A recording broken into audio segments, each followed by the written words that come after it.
What is going on, people? We are Tottenham TV. Spurs have beaten Villarreal 1-0 in game week 1 of the Champions League group stages. Wasn't the most entertaining game, but we got the job done. Another game, another clean sheet. That's 4 clean sheets in 5 games for Thomas Frank's Tottenham, and they are building up a very formidable defensive line. I'm here with Ashmatic to go through what we saw against Villarreal, and it started perfectly, didn't it? The own goal after 4 minutes, and a massive howler by the Villarreal goalkeeper. And you're thinking, all right, today's maybe going to be a fun game to watch. It's going to be a good game. Yeah. But it didn't really turn out like that. But yeah, look, the opening goal, not much to really analyse. It was just an absolute howler by the Villarreal goalkeeper. Yeah, I think I mentioned it before. Kudos was the one that started the move, in my opinion. He held onto the ball, protected it well, kind of turned in on himself in the midfield position, and then laid it off to Porro down the side. And Porro then saw the line pass down to Bergvall, who ran onto it. As he's run down the line, making that third man run almost, he's whipped that ball into the box with a bit of pace off that wet surface. The keeper's tried to put his body over it, and as he's collapsed onto it, he's put his hands down. It's almost patted down into the floor, and it's spun back into the goal. And 1-0 to Spurs. And yeah, we thought it was going to be an entertaining game because it started off like a house on fire. But yeah, that was a goal for me. Yeah, and I mean, it was a massive howler. I mean, it was one of those things where it was kind of 1 in a million how it went in. It just spins out the keeper's hands, and we got a massive slice of luck with that goal. Now, that ultimately is what wins us the game. Do you know what? I think we still created that. It wasn't like we had to make the chance, because easily it could have spilled out to Richarlison. Richarlison was behind the keeper, as I said before. And if we don't make that cross into the box, if we don't go down that line, then we don't get that slice of fortune. No, I understand that. You have to create your own luck, in my opinion. I understand that. That's true. But there are certain own goals where you can't, like, you know, those kind of own goals where the ball goes across the face of goal and it's either like you put it in your own net or it's going into a striker or something like that, and it's and you can't really blame the guy who's scored the own goal for it. Yeah. I don't think this is one of those. You know what I mean? Like, this is just an unbelievable howler. No, it was a howler, but I'm just saying for us. I think in the Premier League or whatever, or most games, most Champions League games, 10 times out of 10, that's not a goal. You know what I mean? I'm not disagreeing with that, but I'm just saying you have to create your own luck. That's what I was trying to. Well, look, we put the ball in the box and we got a massive slice of luck. We got the goal, and look, I think first half we were much better in the first half than we were in the second. I still think the dynamic of Xavi on the left and Spence there, I'm not sure about it. I'm not sold on it at the moment. I still think he's got a lot to do when he's on the left, a lot to do, and I think he didn't seem comfortable in that position. I think Bergvall was, getting involved, and Saar had an attempt from 25 yards, which was parried by the goalkeeper. But to be fair, Villarreal, they also had their own chances. Nicolas Pepe had a shot from the edge of the area after robbing the ball off Bentancur, which was just wide. Buchanan pouncing on a mistake from Romero, his shot was just wide as well. So as much as Spurs got the lead and, from set pieces looking dangerous, had a few moments, a couple of penalty shouts as well, through Richarlison being fouled and a handball, which both weren't given from the referee. We had a couple of moments ourselves, but you can't, Villarreal as well in that first half looked like maybe they could cause us trouble. Yeah, I think when it comes to them building up in terms of territory as well, having a lot of the ball in our half, that's what we did see from Villarreal, and that's where it made it feel like, they were having more of the ball at times. They were having a better share of the possession in terms of, like, in the attacking sense. So we had some defending to do. We had to stay switched on. But I felt overall, apart from a few of those chances that, as you said before, Buchanan had, Pepe had, they didn't really seem much of a threat other than those couple chances that they had. I felt like we had the ball under control. Defensively, we looked sound.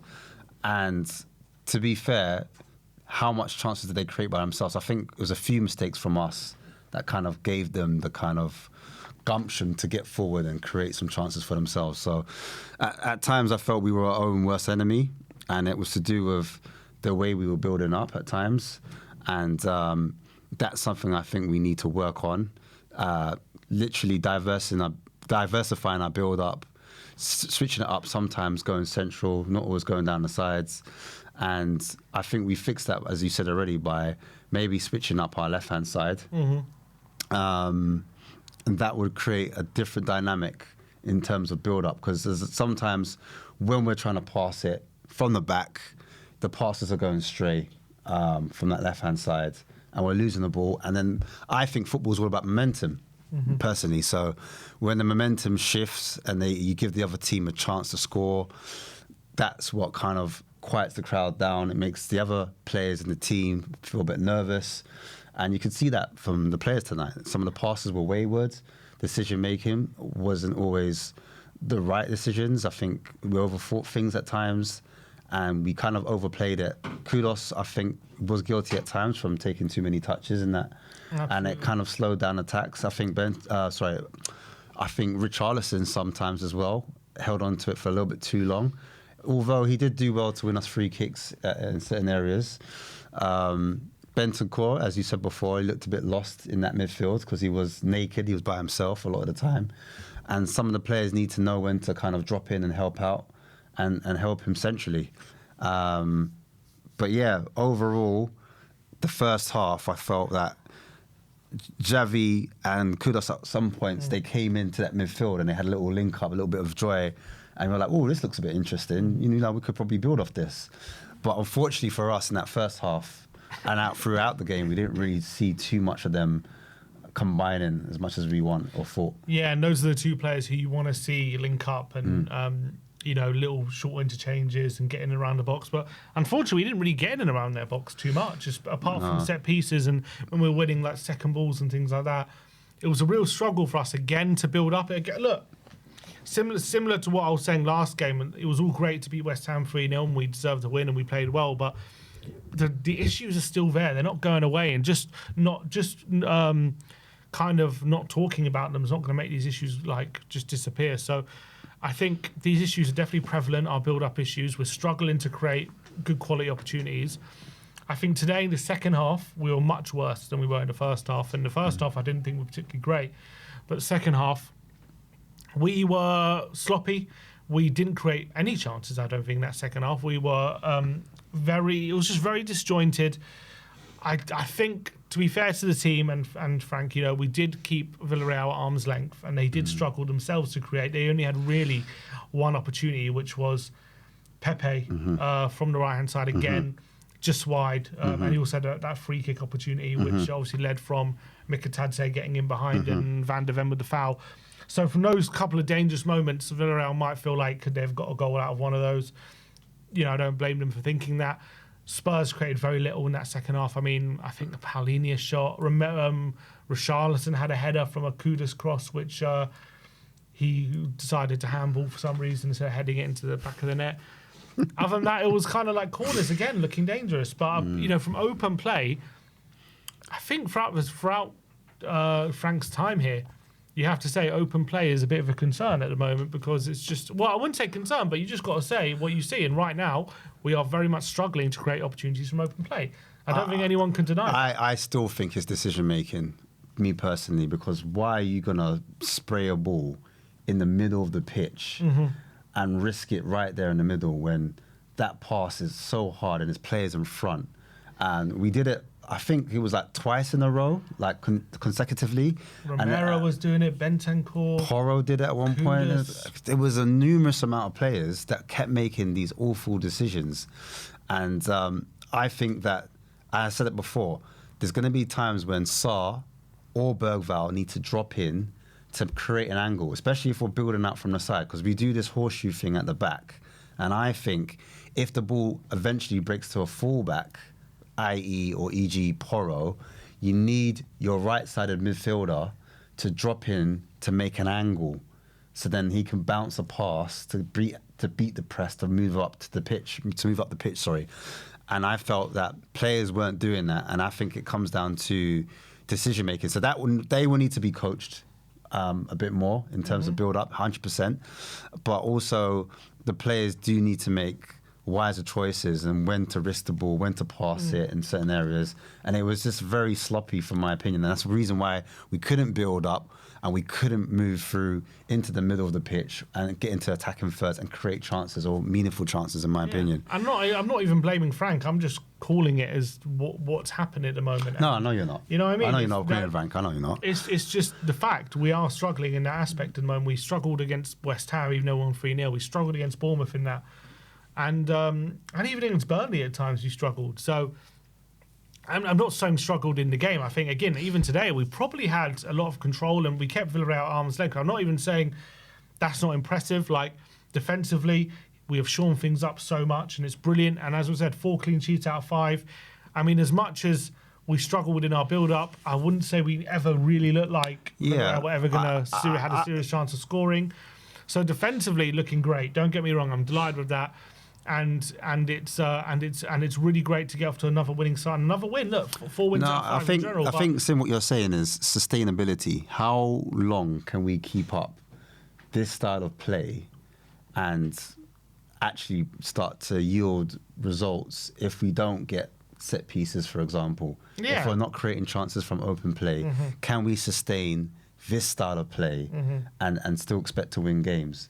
And I think what you're trying to hint at is it is concerning that we're not creating in this capacity, because the longer we go on without creating meaningful chances, like testing the keeper. How many times was the keeper tested? Like in that second half? None. We didn't get a shot on goal in the second half. Of course you've got causes to be... It's not even saying it's a concern, it's just a reality of what I'm seeing. You know what I mean? No, like, but I think Frank can get it right. I think given time, Frank can with the more he's going to work with his team. Yeah, no, I hear it, but I'm just saying... At the moment, this is what I'm seeing is a lack of progression through the centre or on the pitch and a lack of chances created from open play. Okay, and that's just what I'm so saying. our next game is Brighton, for example, and that's the reason why I say it's concerned, because you're looking at the game on Saturday and you're looking for today to see some green shoots, to see some type of progression from not just, as you said, West Ham game, which we won 3-0 comfortably, but also the game before that. You said Burnley wasn't, in terms of open play, you said you wanted to see a bit more in terms of control or chance creation, and we haven't seen that again today. And so that's why I say causes for concern. I'm not saying that to say that you're being, because I think you're feeling that there's a negative thing going. No, you're not. I'm not saying that. I'm just saying, like, going into Brighton, we wanted to see a few more green shoots going into that in that direction. Definitely, I just think as a football fan, of course, every game you just want to see improvements and what happened. Yeah, and you want to enjoy the football. So you want to enjoy the ball. I'm not even saying it's definitely going to happen. Yeah, I'm not. Frank has come in, and he's clearly looked at what we did wrong last season, and he's trying to fix those things. And last season, we were way too open for many games and way too easy to score against. And he's fixing that, and that comes with a cost. And the cost is, we look stodgy at the moment on the ball, and we're struggling in certain aspects. We're relying too much on long balls and set pieces to get the ball up the pitch and score goals and create chances. I'm confident that will change. I'm confident that Frank is going to be able to get this team playing good football. But the reality is, after 5 games, those things we've struggled with, but we're still getting results. So that's an important thing. How long we're going to be getting results if we keep playing like this, I don't know, but we are getting results at the moment. Well, the one thing I wanted to ask you was about Moani's debut. I know we didn't see a lot of him, but what do you think of Moani when he did come on, or if anything at all? I mean, I'm not much to say. He obviously had, 15 minutes on the pitch? Didn't really have... He had that one moment where he could have been played in from Kudus and didn't, so that must have been frustrating. But I don't remember, he didn't have a chance or anything. He was just helping out the team defensively. We were not in a good moment, I think, as a team when he came on. Under the cosh a bit of Villarreal, being very sloppy. So hard to judge him. We didn't really... How many times did he even touch the ball? I don't remember. Probably about 4 or 5. There was a nice lay off to Paulinho, which he had a shot over the bar. Apart from that, I don't remember too much he even did. When he first came on, I think his first touch, yeah, he got booked. He got first touch under, and he kind of flicked it over because he had his arm out. The referee gave a yellow card, which I thought was harsh. But you're right, there wasn't much moments. We didn't create a lot for him, And there was times I was just like, all right, we finally got a player that can run in behind. Now I want the players to kind of risk it and play the ball forward. Do you know what I mean? But I want them to play forward, not in the middle area when there's space in behind, because they were pushing up on us. And I thought, oh, now's the chance. You've got Johnson in behind, you've got Moani in behind, you've got 2 players that if you can do the ball over the top or switch it, we can create something there. And do you remember the reason why I guess I bring up concerns is, do you remember like Conte when he was here in the second season we had, like we started the season results wise like really well. Yeah. Like we're actually winning a lot of games, but everyone could see on the pitch we weren't playing well. Yeah. But we were winning. Yeah. And no one really complained because we're winning. We were winning. So like, doesn't matter, we're getting, and everyone kept saying, oh, we're not playing well, but when we do start to play well, we're winning when we're not playing well. When we do start to play well, I remember like it was yesterday. Everyone's going to say, everyone was saying when we do start to play well, wow, we might be in for something special. You know what I mean? It never happened. We never started playing well. No, you're right, man. And so you've got to be on the lookout for that. You just got to be wary of that possibility. Like you've always got to make sure that. Yes, it's all. I'm delighted. I'm delighted we're winning. I'm delighted we're getting clean sheets, and it's fantastic. But we can't keep playing like we're playing and expect to keep winning games. Yeah, I agree. But that's fine, because Frank's only new in the job, so nothing. It's not going to be perfect. I'm not expecting him to be like prime Man City after 4 games. No, like, of I'm course. not expecting that. I'm just and saying, it's a different style to Man City and that's as well. fine. I'm not expecting us to be an amazing team even just yet. I'm just pointing out right now. There are problems, and the results probably the beginning are masking. Maybe probably masking the problems that we got. Yes. Do you know what? Polina came on, and I thought he did well. We did change the shape. I felt went from a 4-3-3 into a 4-2-3-1. I thought it was working for a period of time, but him as an individual came on. I thought he made had some good touches, some nice passes forward, linked up, combined well, won the ball back as well at times, and gave Bentancur a nice base to build off of because he had like a partner in crime. It gave us overall the team's stability. But yeah, I agree with you in terms of Bergvall. I thought he was quite busy, showed some bright sparks. It was getting around. He was the only player that looked like he wanted to run in behind and wanted to run off players and get forward. He's got that kind of forward-thinking kind of mentality. He's a bit creative, a little turn and. This is it, let it run across his body. Sometimes he risks it a bit too much, but at least he's trying something in the right areas. Do you know what I mean? Man of the match? You know what? I was going to say Bergvall, but I've gone back to Van der Ven. Some of those last-ditch challenges that you've mentioned before, I was like, actually, you know what? Van der Ven. And even some of the passes, I was like, oh, Van der Ven. Long ball. Yeah. It worked. I didn't know you had that in I think you. a few times as well, like when Villarreal popping it around in the middle, he would just step in and just win the ball back, intercept it, and get us on the front foot. I think he did that a few times. So I think for me, I think as well, when you consider Romero was playing some loose passes, I think Van der Ven had to sweep up a few times for him. I thought if Romero was, for me, man of the match against West Ham, I thought Van der Ven stepped up in this one. And yes, maybe a bit lucky not to have been sent off in that moment, but at the end of the day, I think by the rules it was going away from goal. So I suspect that loads of fans are going to come up and say, he was a bit lucky. No, the ref had a poor game because he was very quick to dish out the yellow cards, and then the actual ones that should have been yellow cards, he had to kind of fall back on because he realised he was a bit too gun happy. Do you know what I mean? And I think he was trying to prove like I'm the boss here.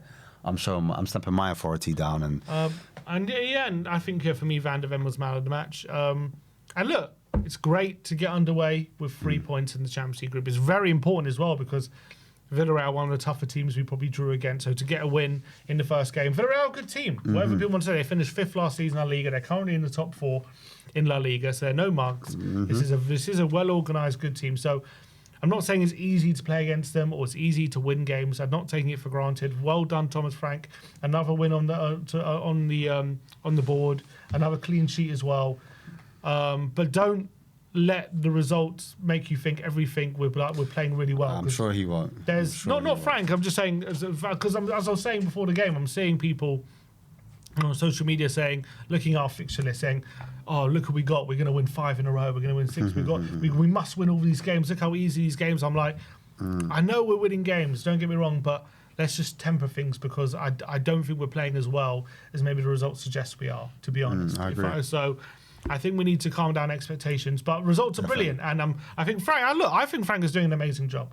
I think he's doing an amazing job. I'm just trying to get people to realise that we are a work in progress. Like the results make it think like Frank has already created a winning machine. You know what I mean? Wait till, as we said before, wait till November/October after the second international break.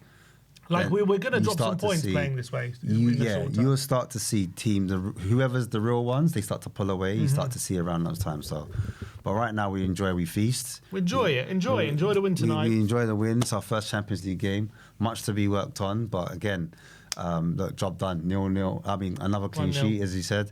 Would you say we got away with one today? I saw some comment saying we think we got away with one today. I wouldn't disagree. You wouldn't disagree? I wouldn't disagree. No.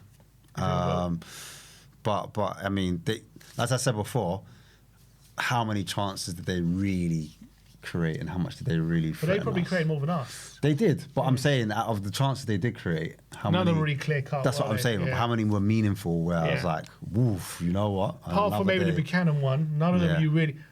And even that one is kind of more of a half chance than a real chance, isn't it? I think if any of those goals they score go in, you say that's a pretty good goal. Like none of them were easy chances. So I think maybe Pepe through Van der Ven's legs. Yeah, but even that's a good finish if he scores it. You know what I mean? Yeah, it's a good finish. It's like on the edge of the box. Like he has to bend it in between Van der Ven's legs. Yeah, it's not like a clear cut. That's not like an easy goal. Yeah. So they didn't really have too many chances. Wolves 5 says the XG was 0.58 to us and 0.53 to them. So very kind of low XG game. And look, if we're being honest, we got a massive slice of luck with a goal we scored.